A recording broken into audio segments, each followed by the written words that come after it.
Bom dia.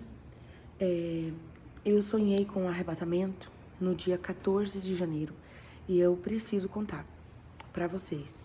Hoje é dia 8 de abril, tô demorando muito para vir contar, mas todo dia eu sinto que eu tenho que gravar.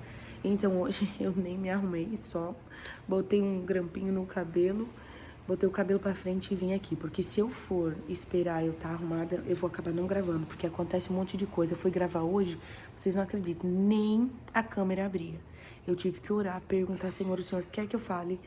Então, me ajuda, Pai, porque nem o meu celular mais estava funcionando, voltou a funcionar. Então, eu entendi que eu preciso relatar isso. Bem, eu sonhei com um arrebatamento no dia 14 de janeiro. Antes de dormir, deixa eu começar por aí. Eu vou tentar ser bem breve, tá, gente? Antes de eu dormir, eu tenho minhas crianças pequenas, então eu tenho a Bíblia ali pra eles, com desenhinhos, e eu sempre leio uma lição. A lição daquele dia era sobre as 10 virgens. Eu terminei de ler a lição e eu sempre dou uma explicação. Eu falei, meus filhos, é muito fácil, não é difícil ir para o céu. Nós precisamos orar, ler a Bíblia e jejuar. Fizemos a oração. Claro, não falei tão rápido assim, mas tô sendo breve aqui, né? E fizemos a oração. Na oração, eu falei algo que eu geralmente não falo, não tinha o hábito de falar. Eu falei assim, ó, Senhor, fala conosco, Senhor. Fala conosco em sonhos, em visões. Fala conosco. E fui dormir. Quando eu dormi, eu sonhei com o arrebatamento. Eu sonhei que tinha acontecido o arrebatamento. Só que eu não tinha visto, porque eu não tinha subido. Eu tinha ficado. E no sonho eu fiquei me questionando. Eu falei assim, Deus, por que eu fiquei? Como assim eu fiquei? Eu oro, eu leio a Bíblia, eu jejuo. Exatamente o que eu falei antes de dormir para as crianças. Eu oro, eu leio a Bíblia, eu jejuo. O Senhor falou assim, ó, por causa do perdão. Aí, é como se eu tivesse aberto um baú, assim, ó. Eu olhei o meu coração e eu examinei. Eu falei, Senhor, mas eu não tenho mágoa de ninguém.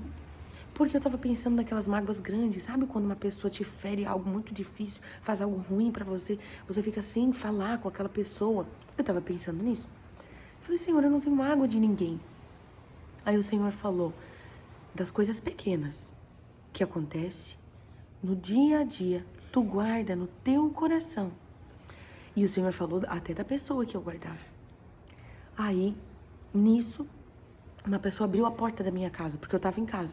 Uma pessoa abriu a porta da minha casa. E é uma pessoa crente. Aí eu olhei assim, meu Deus.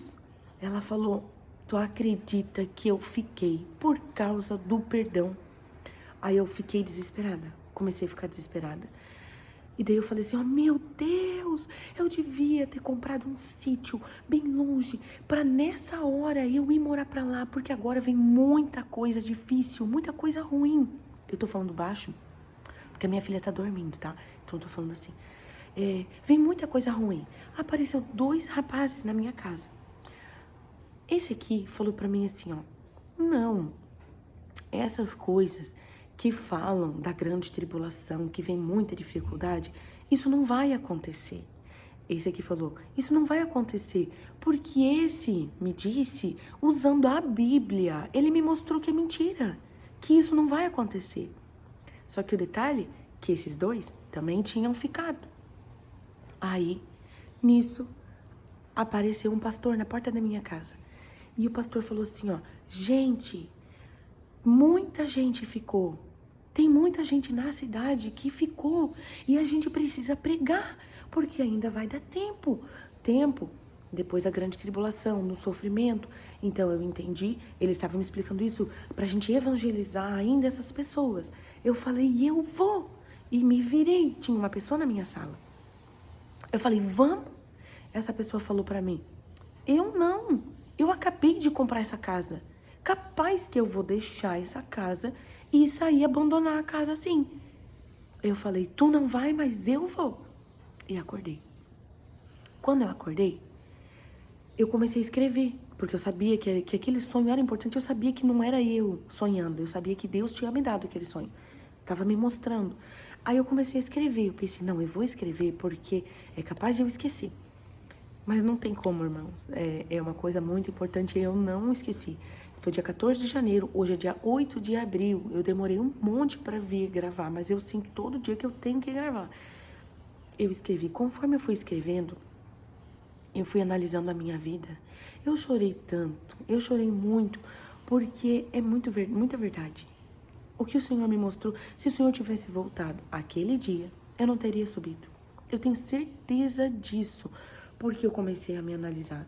E eu realmente estava guardando coisinhas pequenas, sabe, que vão irritando? Irrita um pouquinho ali, aí tá, passou, irrita um pouquinho ali. Aí tu começa, daí eu comecei. É normal, eu acho, das pessoas isso. A gente vai cansando, assim, das atitudes daquela pessoa. E qualquer coisa que a pessoa faz, tu já fica assim, meu Deus, porque guardou no coração. Às vezes até o que a pessoa fez realmente foi errado. Às vezes o que a pessoa fez, ela tá errada no que ela fez. Mas quando a gente guarda no coração,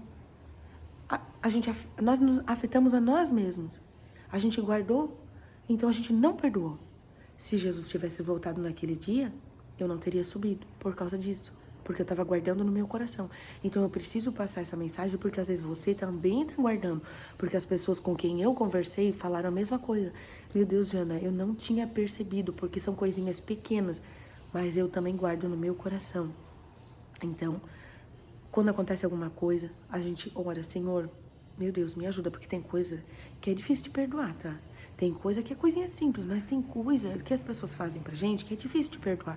Mas por causa do perdão, não sobe, entendeu? Se guardou no coração. Foi isso que Deus me fez entender. Aqueles 2 rapazes que estavam dentro da minha casa, o que eles fizeram? Eles usaram a Bíblia, tiraram versículos isolados e inventaram uma ideologia. Inventaram ali, tanto que os 2 tinham ficado. Eles inventaram coisas, não vai acontecer isso que todo mundo fala, não vem a grande tribulação. Quantas pessoas a gente vê que pegam um versículo isolado? Eu vi, chegou a passar até na televisão, pessoas que pegaram o versículo isolado e abriram igrejas fazendo coisas absurdamente erradas. Então, o que a gente tem que fazer? Ler a Bíblia diariamente e pede para o Espírito Santo, Senhor, lê comigo, me dá o entendimento. Me faz entender a tua palavra e leia para não ser enganado, porque é muito fácil pegar um versículo e usar aquilo dali para enganar multidões. E tem gente fazendo, então muito cuidado, porque essas pessoas também vão ficar. Tanto quem está inventando a ideologia, quanto quem segue essas ideologias, que estão sendo enganados, também vão ficar. E a outra pessoa que estava na minha sala, também ficou. Ficou por quê? Apego às coisas da terra.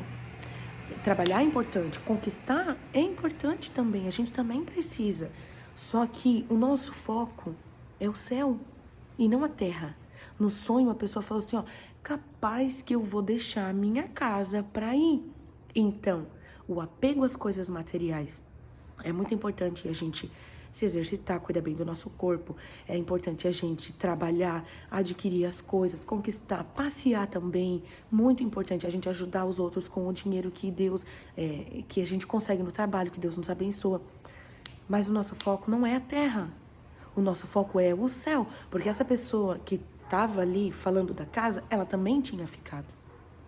Então, foi isso que eu entendi, foi isso que Deus me mostrou. E eu preciso passar, porque eu precisei de conserto. E eu tenho que continuar me analisando durante a vida. Enquanto eu estiver viva, eu não sei quando Jesus vem. Se Jesus vem na minha geração, na geração dos meus filhos, quanto tempo vai demorar? Jesus pode vir amanhã, eu não sei. Eu só sei que eu quero estar pronta. Eu não quero ficar. Não quero ficar. E quem está assistindo, eu tenho certeza que também não quer ficar. Então, analisa o que você está fazendo, como você está vivendo. Peça para Deus. Eu falo, Senhor, me corrige. Me mostra onde eu estou errando. Eu falo, Senhor, que a tua mão de correção nunca se afaste de mim. Eu preciso ser corrigida. Então fala, Senhor, me mostra onde eu estou errando. Para você subir também. Amém?